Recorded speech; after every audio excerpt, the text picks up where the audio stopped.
Assalamualaikum warahmatullahi wabarakatuh. Salam sejahtera untuk semuanya. Jadi memang Ibu men-share dokumen rekaman ini supaya teman-teman tahu ya. Jadi penerapan PP nomor 24 tahun 2018 itu bagaimana di kita ya terkait izin lingkungan, AMDAL, UKL, UPL ya melalui sistem OSS.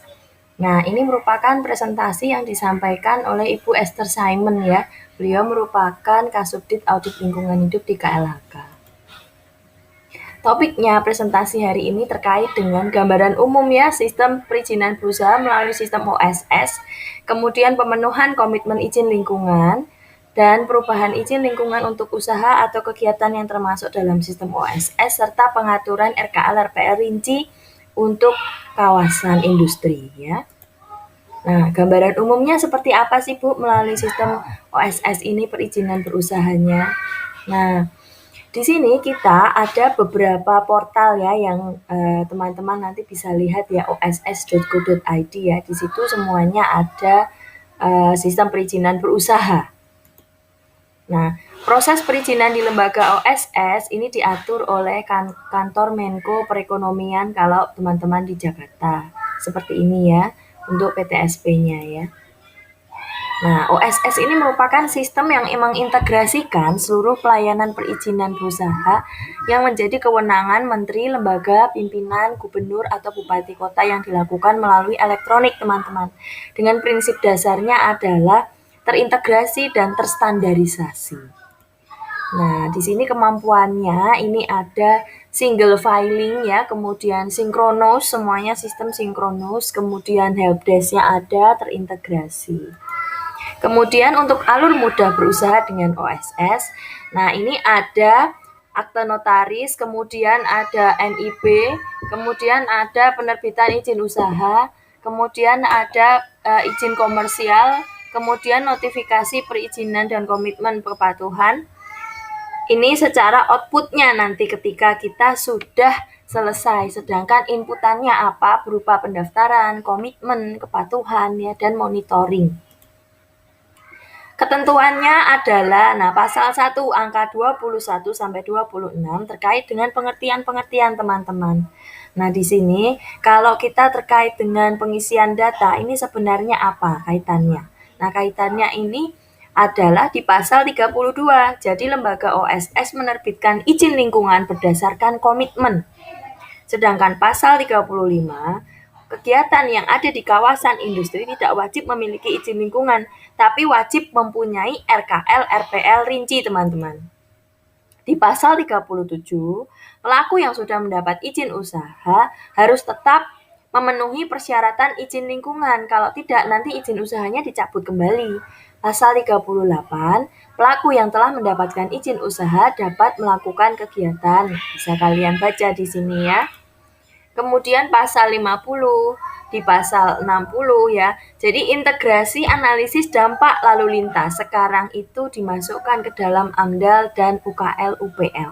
Termasuk terdapat integrasi izin PPLH sekarang.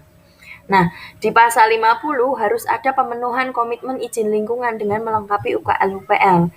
Demikian juga dengan melengkapi dokumen AMDAL. Nah, AMDAL itu merupakan dokumen utama lingkungan ya.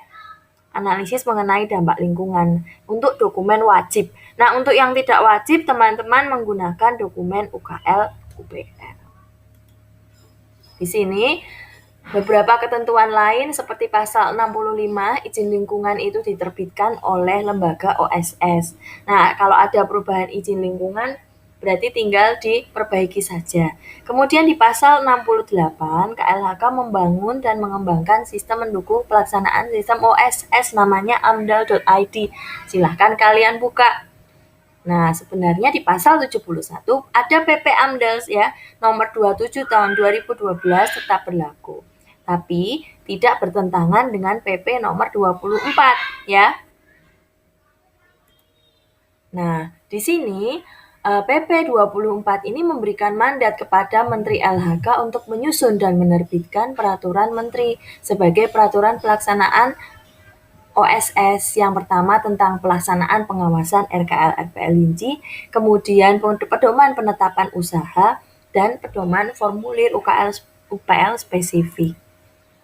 Nah, AMDAL itu sendiri kan terdiri dari dokumen kerangka acuan AMDAL, kemudian dokumen RKL, dokumen ANDAL sendiri, analisis dampak lingkungan, dan dokumen RKL dan RPL, rencana pengelolaan dan rencana pemantauan lingkungan. Ya. Nah, ketentuan itu sendiri kalau dia bersifat wajib maka harus dilaksanakan AMDAL. Kalau bersifat tidak wajib maka harus ada UKL atau UPL dan SPPL. UKL itu apa? Upaya pengelolaan dan pemantauan lingkungan, sedangkan SPPL itu surat pemantauan pengelolaan lingkungan tapi yang sifatnya kegiatan untuk industri kecil dan perkantoran. Nah, tata cara yang ada ini tadi kemarin makanya kalian saya minta untuk membuat dalam tugas masing-masing ya. Baik. Jadi tindak lanjut penyusunan peraturan menteri terkait dengan perizinan lingkungan ini ada dalam pedoman pengawasan, kemudian pedoman penetapan rencana usaha, dan pedoman penyusunan dokumen yang ada di sini. Nah, pedoman penyusunan itu ada di Peraturan Menteri LHK nomor 26, sedangkan pedoman penetapan jenis rencana itu ada di Peraturan nomor 25. Nah, di pedoman nomor 23 di situ ada kriteria perubahan usaha kegiatan serta tata cara perubahan izin lingkungan, sedangkan di Peraturan nomor 24 itu tentang pengecualian kewajiban penyusunan AMDAL. Oke, ini terkait dengan inventarisasi jenis usaha atau kegiatan yang membutuhkan AMDAL. Ini terkait dengan sinergisitas pemenuhan komitmen izin lingkungan dengan izin-izin yang lain.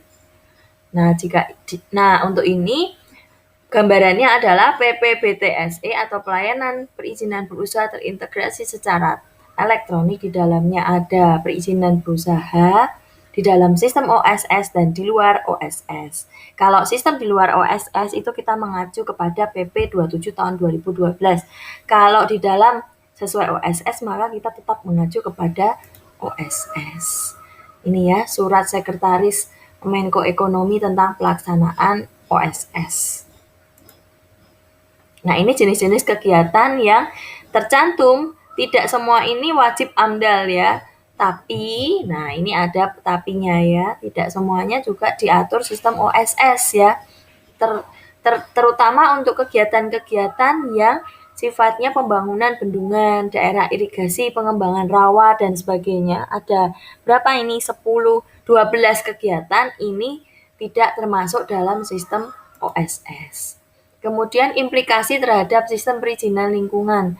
2 pelaksanaan perizinan berusaha. Yang pertama, yang sudah masuk dan yang belum masuk. Untuk yang sudah masuk, peraturan yang digunakan adalah PP nomor 24 tahun 2018, PP nomor 27, dan peraturan yang lain. Sedangkan peraturan yang akan digunakan untuk yang belum masuk OSS maka akan masuk dalam PP nomor 27 saja.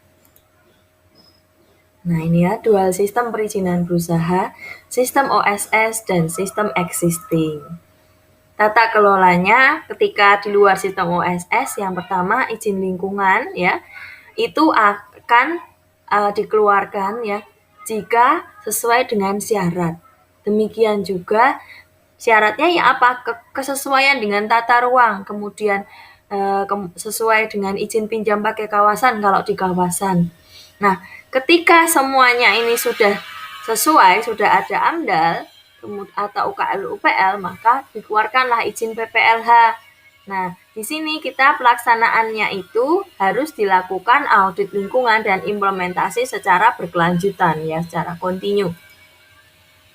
Nah, ini dua sistem perizinan berusaha tadi bolak-balik ya dijelaskan ya dari awal sampai akhir ya. Nah, pelaku usaha membuat penyataan komitmen yang ditandatangani oleh pelaku usaha tersebut. Tapi setelah dia melakukan pelaksanaan komitmen, dia harus melengkapi dokumennya yang ada, dokumen AMDAL dan UKL UPL. Dan setelah itu disampaikan kepada lembaga OSS. Setelah disampaikan kepada lembaga OSS, maka keluarlah izin lingkungan berdasarkan komitmen Nah, izin usaha berdasarkan komitmen ini akan keluar dalam bentuk izin lokasi, IMB, izin usaha untuk setiap kegiatan.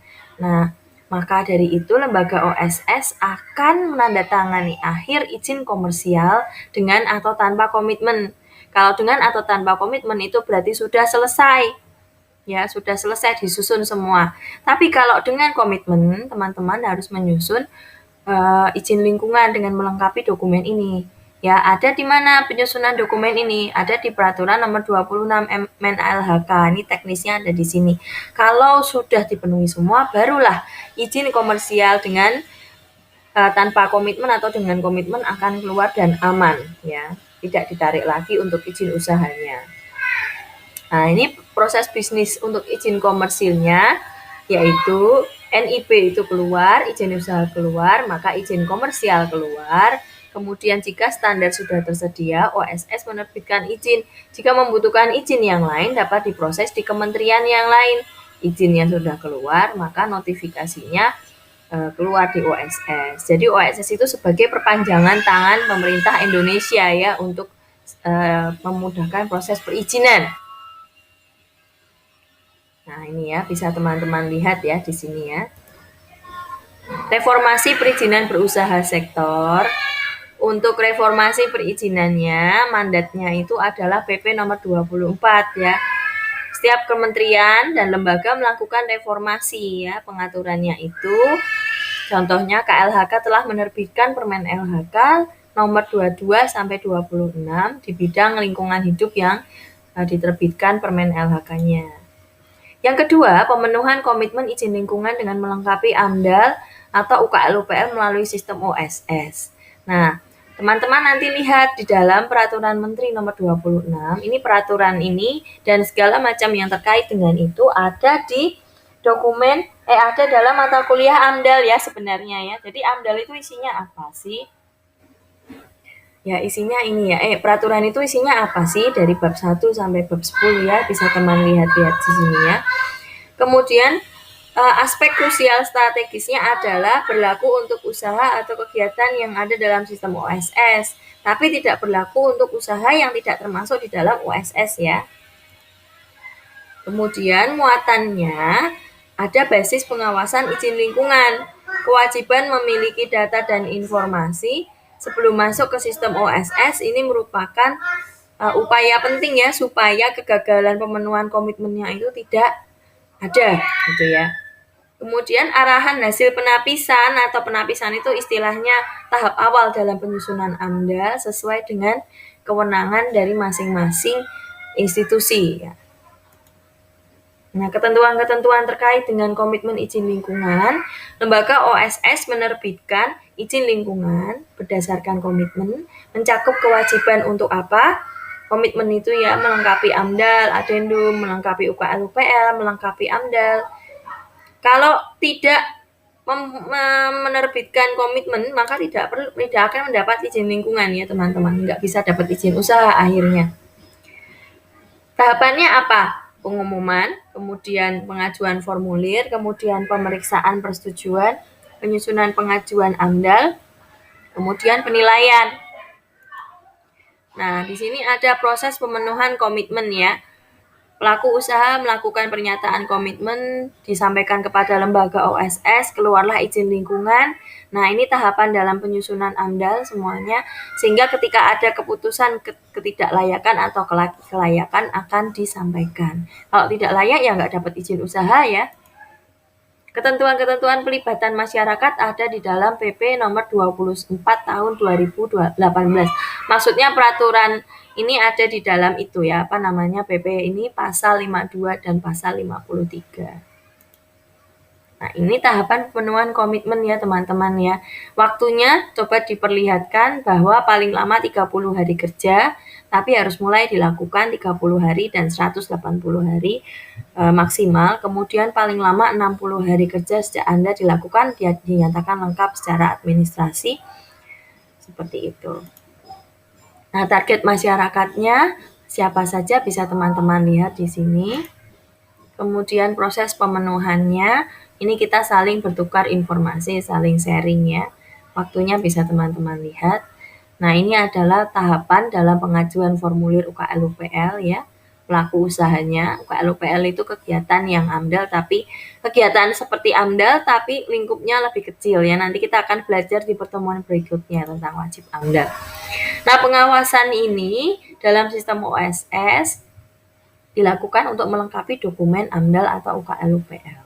Kalau sudah tidak bisa memenuhi komitmen, ya sudah dia di-drop ya, gagal ya. Kemudian keputusannya ada di dalam muatan izin lingkungan. Nah, ini ya contoh prosesnya ya. Tadi sudah disebutkan dari awal ya. Kalau tidak ada izin lokasi, IMB, izin usaha, pembangunan pelabuhan, misalkan kalau sampai membangun pelabuhan, izin pinjam pakai kawasan, maka tidak akan keluar. Ini pasal 62 sampai pasal 64 integrasi AMDAL lalu lintas dan izin PPLH. Kalau zaman dulu AMDAL lalu lintas itu pisah, sekarang harus bergabung. Nah, ini integrasi izin bidang lingkungan hidup ke dalam izin lingkungan ya. Penyusunan dokumen AMDAL.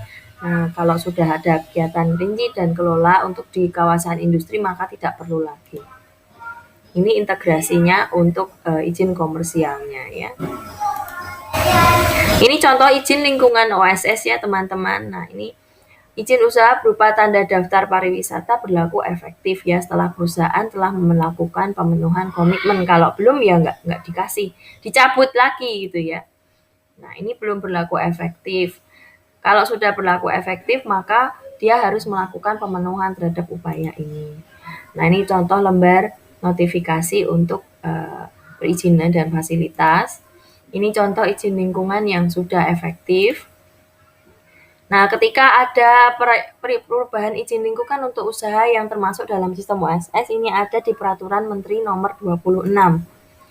Implikasinya adalah ini ketika tata laksana perubahan ini untuk kegiatan yang wajib ada di lampiran 1 PP Nomor 24 yang tidak wajib, tidak tercantum dalam lampiran nomor 24.